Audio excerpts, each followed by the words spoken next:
ഒരു സംശയവും തോന്നരുത്, ഞങ്ങളുടെ ഒരു ഹൗസ് ഓണർ ഉണ്ട്, ചാക്കോ ചേട്ടൻ. ഭൂലോക കത്തിയ, പാതിരാത്രി ആയാലും ഉറങ്ങുകയില്ല. നോക്കട്ടെ.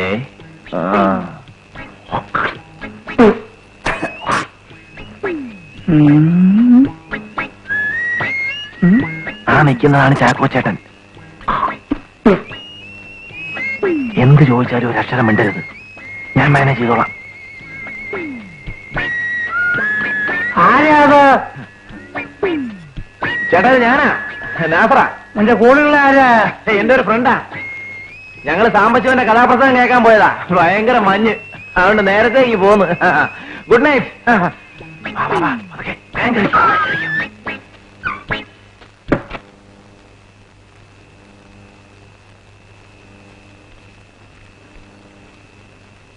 ഈ വേഷം അങ്ങ് പെർമനന്റ് ആയിക്കോ, അതാ സേഫ്. എങ്ങനാ പേര്? ഓ നാണോ, നിന്നെ സമ്മതിച്ചിരിക്കുന്നു. ചാക്കോച്ചനോ വല്ല സംശയമുണ്ടോ? നസ്രാണിയുടെ ബുദ്ധി അല്ലടാ എനിക്ക്. അയാൾക്ക് യാതൊരു സംശയമില്ലെന്ന് മാത്രമല്ല, വേണമെങ്കിൽ അയാളുടെ ഭാര്യയെ പാൻഡിഡിഷ് അതിനകത്ത് കൊണ്ടുവരും. പക്ഷെ അയാൾക്ക് പിടിക്കാൻ പറ്റൂല. നീ എന്തുകൊണ്ടാണെന്ന് തെളിഞ്ഞ് കുരുത്തൊഴിൽ പഠിച്ചാടാ. നീ വച്ച് താമസിപ്പിക്കുന്നോ?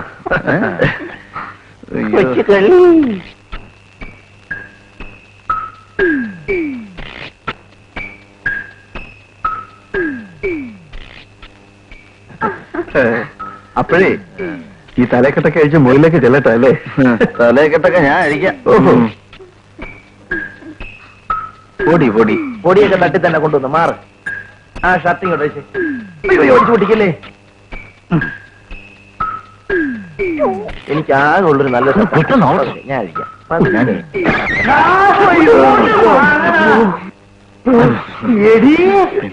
എടാ, പെണ്ണിന് ആൺവേഷം കെട്ടിച്ചു കൊണ്ടുവന്ന് എനിക്ക് മനസ്സിലാവില്ലെന്ന് വിചാരിച്ചു. പ്ലീസ് ഒച്ച വയ്ക്കരുത്. ഒച്ച വയ്ക്കടാ, ഒച്ച വയ്ക്കും. നാട്ടുകാർ മുഴുവൻ നിൽക്കട്ടെ. നിങ്ങൾ സ്ഥിരം പരിപാടികളല്ലേ. ഞാൻ പോലീസിന് വിളിച്ചു. ചിലക്കരുത്, കൂടുതൽ ചിലക്കരുത്. തനിക്ക് വേണേ പറ, നമുക്ക് ഷെയർ ചെയ്യാം.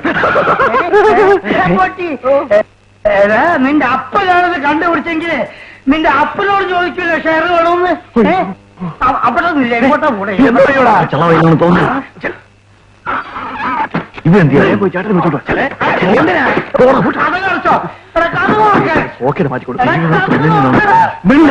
അതൊക്കെ തുറക്കണേ. ഇങ്ങോട്ട് മാറണേ. ചേട്ടാ, പോലീസിനെ വിളിക്കരുത്. ചേട്ടന്റെ മോളെ പോലെ കാണുന്നു. എന്നിട്ട് എന്റെ മോൾ നിന്നെ പോലെ ആകാനോ? ജീവിക്കാൻ ഒരു മാർഗം ഇല്ലാത്തോണ്ടാ. എന്താ നിന്റെ പേര്? ഷക്കീല. ഓ, എവിടെയാ നാട്? നാടുതല്ല. എന്തിനാ കുട്ടി ഇങ്ങനെയൊക്കെ നടന്ന് ജീവിതം പാഴാക്കണ്? കരയില്ല കരയില്ല, എനിക്കും നിന്നെ പോലെ ഒരു പെണ്ണുണ്ട്. കരയില്ല പോലെ കരയില്ലേ? എന്റെ കർത്താവേ, തന്റെ കഥ ഞാനിന്ന് കഴിക്കും. എടി ഏയ്യാന്ന് പറയുന്നത് നോക്ക്. അക്ഷരം വേണ്ടി പോയത് ഉള്ള സത്യം പറയാലോ. പറഞ്ഞ് മനസ്സിലാക്കി. ഞങ്ങൾ വെളിയിൽ പോകുമ്പോ വീട് പൂട്ടി താക്കോല് പുറത്തു വെക്കും. ഞങ്ങൾ രാത്രി വരാൻ ലേറ്റ് ആകുമ്പോൾ ഇയാൾ ഇതുപോലെ പെമ്പിളതിനകത്ത് ഞങ്ങൾ ക്ഷമിക്കാം. നാട്ടിൽ പോകുമ്പോഴും അവിടെ ഇതൊക്കെ തന്നെ പരിപാടി. ചേട്ടത്തി, ഞാൻ ആലോചിക്കായിരുന്നു, ചേട്ടത്തി പോലെ സുന്ദരിയായ ഒരു ഭാര്യ ഉള്ളപ്പോ ഇയാൾക്ക് ഇതിന്റെ വല്ല കാര്യമുണ്ടോ? അയ്യേ,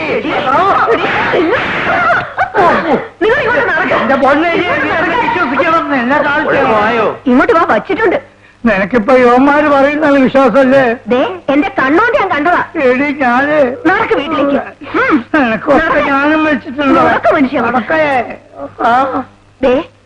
ഈ സംഭവം നിങ്ങളല്ലാതെ വേറെ ആരും അറിയണ്ട.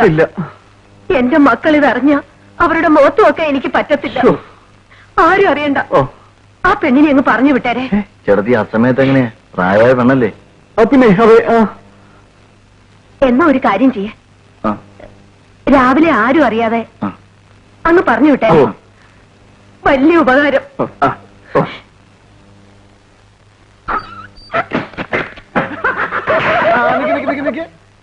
എങ്ങനെയുണ്ട് അണ്ണന്റെ ബ്രെയിൻ?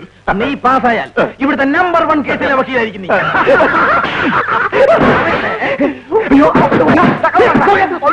ഇത് പെണ്ണ് കൊണ്ടുപോയി പറഞ്ഞോലല്ലോ. കളഞ്ഞു.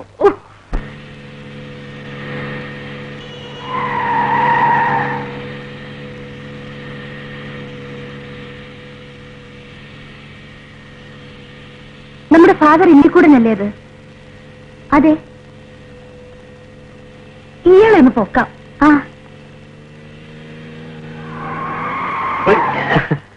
വണ്ടിക്ക് എന്ത് പറ്റി ഫാദർ? എന്താണെന്ന് അറിയില്ല, വളരെ സ്മൂത്ത് ആയിട്ട് പൊയ്ക്കൊണ്ടിരിക്കുകയായിരുന്നു, പെട്ടെന്ന് ഓഫായി പോയി. Petrol തീർന്നിട്ടുണ്ടാവും father. പെട്രോൾ അല്ല, ഇതിൽ മണ്ണെണ്ണയെ ഒഴിക്കാറ്. എന്നാ അതാ സ്റ്റാർട്ട് ആവാത്തത്. അതുകൊണ്ടായിരിക്കാം.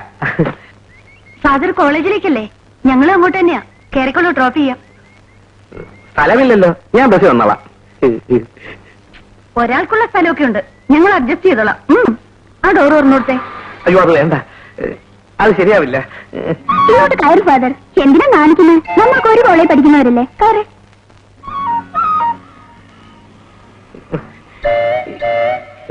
കർത്താവെ, ആരെങ്കിലും കാണൂ. മാറൂ. ഇങ്ങോട്ട് കയറി ഫാദർ. എന്താ ഇത്? എന്തൊരു ഫാദർ.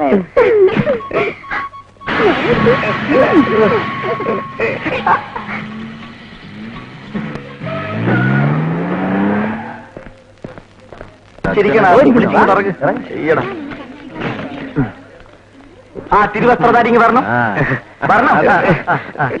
ഞാൻ അത്യാവശ്യമായിട്ട് പ്രിൻസിപ്പളിനെ ഒന്ന് കാണാൻ പോവാ. ഊരി പോകാനും നോക്കണ്ട. അവളുടെ കാറിലെ കയറത്തുള്ളൂ. പെണ്ണുങ്ങളുടെ നടുക്ക് സ്റ്റേഷനെ പോലെ ഫാദർ ഗോപാലകൃഷ്ണൻ. ലക്ഷണം കണ്ടിട്ട് താ ഈ ലോഹയെ കൂരി വെച്ച് ഏതെങ്കിലും പെണ്ണിനെ അടിച്ചോണ്ടോന്നാ തോന്നുന്നു. ആരുടെയും നിർബന്ധത്തിന് വഴങ്ങി ലോഹ ഇട്ടവനല്ല ഈ ഫാദർ എല്ലിക്കുടൻ. ഭൗതിക സുഖങ്ങൾ വെടിഞ്ഞ് പൗരോഹിത്യം സ്വീകരിച്ചാലാ ഞാൻ. ഈ സാത്താന്റെ സൗഹൃദത്തിലേക്ക് ഞാൻ ഇല്ല. മാറ്, ഈ പുണ്യാൻ ബാബു പോട്ടെ. കള്ള